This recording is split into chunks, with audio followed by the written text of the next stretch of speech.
यात्रीगण कृपया ध्यान दें, गाड़ी नंबर से पीलीभीत पैसेंजर अपने निर्धारित समय दोपहर कृपया ध्यान दीजिए 12,952 मुंबई राजधानी एक्सप्रेस।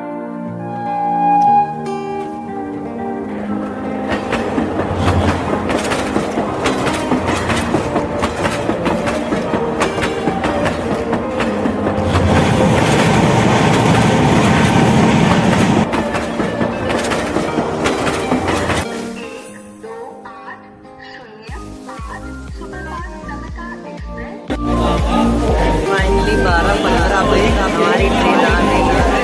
मतलब हम लोग बनारस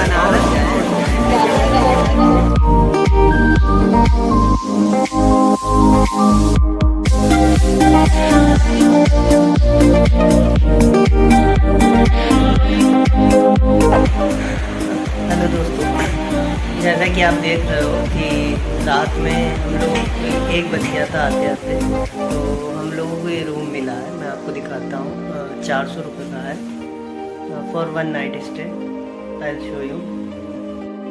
देखिए 400 रुपये में है विद बाथरूम, 400 शावर भी लगा है, आराम से नहाइए।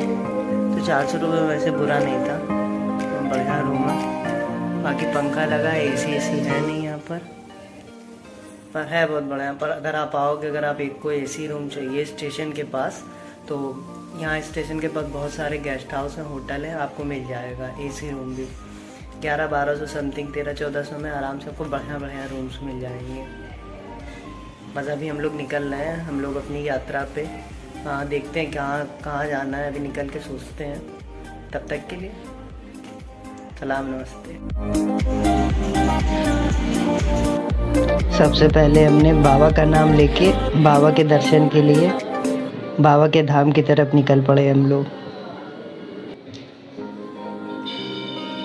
आप देख रहे हैं कितना जोश और उत्साह है बच्चों के अंदर अपने देश के लिए।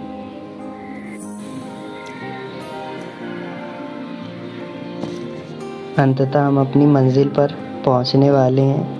बस यहाँ से 400 मीटर की यात्रा करके आप बाबा के धाम तक पहुंच सकते हो। आपको यहाँ से रिक्शा अथवा ई रिक्शा मिल जाते हैं, जिसकी सहायता से आप अपनी मंजिल पे आसानी से पहुंच सकते हो। मंदिर के परिसर में आपको कोई भी मोबाइल अथवा कोई भी गैजेट ले जाने की अनुमति नहीं होती है, तो बाहर लॉकर की व्यवस्था रहती है, आप अपना सामान उसमें रख सकते हो। हम लोग दर्शन कर चुके हैं, अब हम अपनी दूसरी मंजिल पर जा रहे हैं। दर्शन बहुत आसानी से और जल्दी हो गए, क्योंकि हम लोग सुबह गए थे, तो हम लोगों को भक्तों की इतनी भीड़ नहीं मिली। अगर आपको भी दर्शन अच्छे से करने हैं तो आप भी सुबह जाइए। रास्ते में हमको एक स्कूल का जुलूस मिला, जिसमें आप देख रहे हैं कि बच्चों के अंदर कितना उत्साह है अपने देश के प्रति।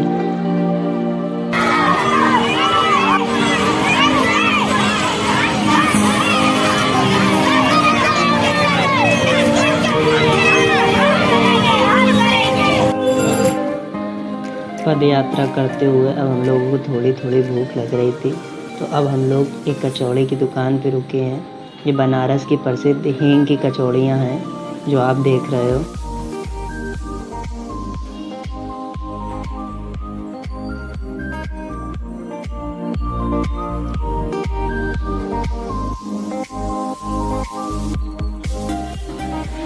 ये हमारी हींग की कचौड़ी है। इसमें आप देख रहे हो चने की सब्जी और चटनी दोनों प्रकार की पड़ी हुई है। चलिए हम बताते हैं इसका आपको स्वाद कैसा है। अच्छा स्वाद है। और ये जो आप देख रहे हो ये है खोए की जलेबी। ये बनारस की प्रसिद्ध खोए की जलेबी है। इसका स्वाद भी आपको जलेबी जैसा ही मिलता है। अब हम अपनी दूसरी मंजिल यानी दशाश्वमेध घाट पर हैं। ये घाट बहुत ही फेमस घाट है बनारस का, क्योंकि यहाँ पर शाम में गंगा आरती होती है, जो कि बनारस में बहुत ही प्रसिद्ध है। आप देख सकते हो कि इस घाट पे बहुत ही ज़्यादा भक्तों की भीड़ है, क्योंकि ये घाट दशाश्वमेध घाट बनारस के प्रसिद्ध घाटों में से एक है।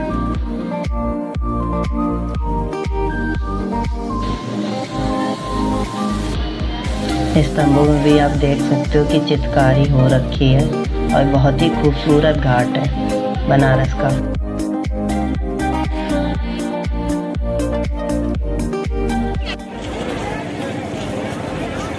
जैसा देखिए दोस्तों, हम लोग 10 घाट पे हैं।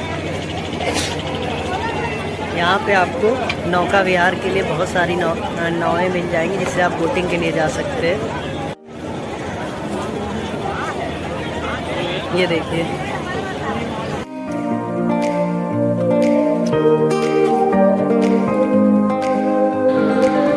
यहाँ पर आप भक्तों की बहुत सारी भीड़ देख पा रहे हो और यहाँ का दृश्य बहुत ही सुंदर है।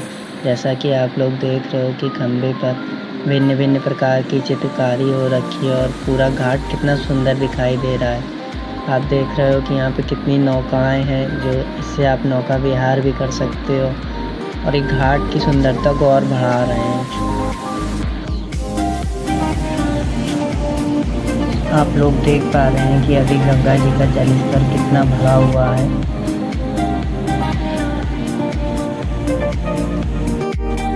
दीवार पे आप देख रहे हो कि भगवान के चित्र बने हुए हैं। ऐसे चित्र आपको बनारस की गलियों में देखने को मिल जाते हैं। ये चित्र बनारस की खूबसूरती को और भी बढ़ा देते हैं। हमारी अब अगली मंजिल मणिकर्णिका घाट है। ये घाट बहुत ही फेमस है, क्योंकि यहाँ पे एक ऐसा मंदिर है जो कि पीसा की मीनार से भी ज़्यादा झुका हुआ है। चलिए हम आपको वहीं ले चलते हैं।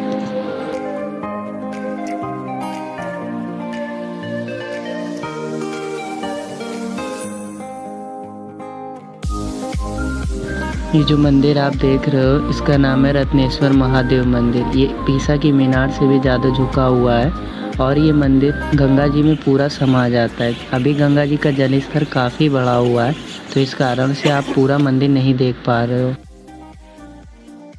अब आप जो कुंड देखने जा रहे हो, ये 80,000 साल पुराना कुंड है। कुंड का पूरा नाम चक्र पुष्करणी मणिकर्णिका तीर्थ है। स्कंद पुराण में इस कुंड का उल्लेख है। कहा जाता है इस कुंड को भगवान विष्णु ने अपने चक्र से बनाया था।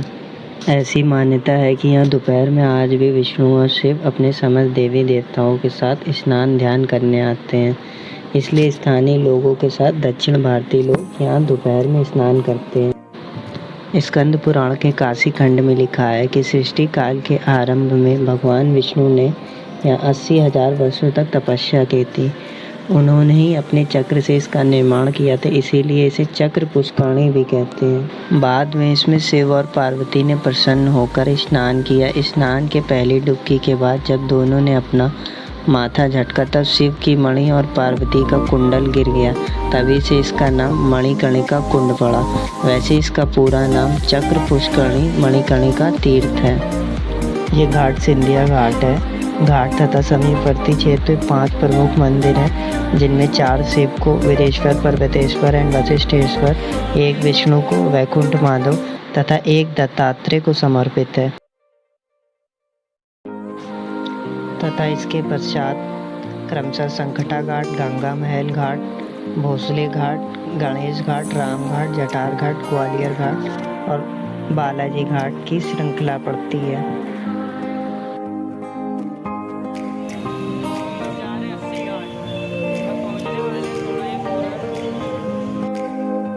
अस्सी घाट अस्सी नदी और गंगा नदी के संगम पर स्थित है।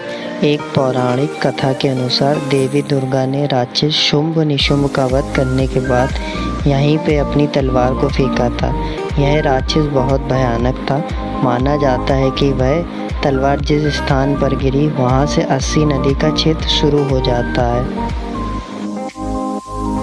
घाट के बारे में प्राचीन धर्म ग्रंथों में भी इसका उल्लेख मिलता है, खासकर मत्स्य पुराण एवं अग्नि पुराण में। यहाँ पर एक पीपल के पेड़ के नीचे आपको भगवान शिव के दर्शन भी प्राप्त होते हैं। साथ ही भगवान असिंगमेश्वरा का मंदिर भी है।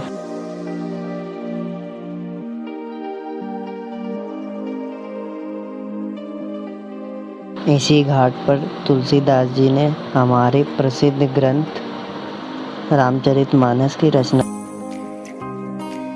यहाँ से अब हम नौका विहार के लिए निकलेंगे। इस नौका विहार में आपको पता चलेगा कि बनारस को घाटों की नगरी क्यों कहा जाता है। इस नौका विहार में आप देखोगे कि ये नौका हमको 88 घाट, जो कि बनारस के प्रसिद्ध घाट हैं सारे, उसको घुमाएंगे। यह नौका हमको 88 घाट घुमाएगी।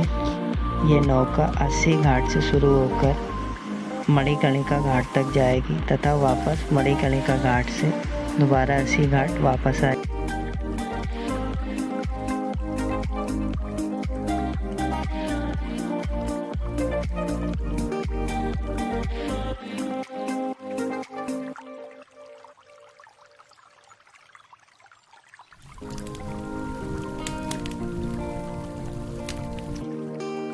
गंगा नदी के पानी के साथ साथ गंगा आरती की मान्यता धार्मिक तौर पर बहुत है। गंगा के तट पर शाम होते होते माहौल भक्ति में होने लगता है। पुजारियों की भीड़ के साथ में यहाँ देश भर से लोग आते हैं। बहुत से विदेशी सैलानी भी गंगा आरती देखने आते हैं। शंखनाद, घंटी, डमरू की आवाज़ और माँ गंगा के जयकारे के बीच गंगा की आरती होती है। इस घाट पर आरती के समय मेले जैसा माहौल होता है। यही कारण है जिनसे गंगा आरती की पहचान पूरी दुनिया में है और तमाम जगह से लोग इसकी एक झलक पाने के लिए यहाँ आते हैं।